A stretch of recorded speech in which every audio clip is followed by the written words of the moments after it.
Greetings to all of you mga ka-coded. Welcome back to my welding world. Today is Wednesday. Meron tayong job order ngayon. Expansion belo. Kailangan nating i-welding yung expansion belo. Wala tayong spare. Kailangan natin magawa ng paraan para may magamit tayo sa emergency generator.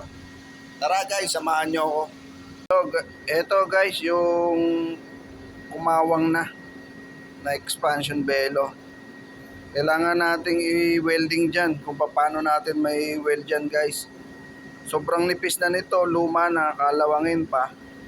Pero kailangan nating subukan para may magamit lang tayo sa emergency generator. To all our friends on Facebook, followers, new followers, and non-followers, thank you. Maraming salamat sa walang sawa niyong panonood sa ating mga video. Maraming salamat din sa lahat ng subscriber natin sa ating humble YouTube channel.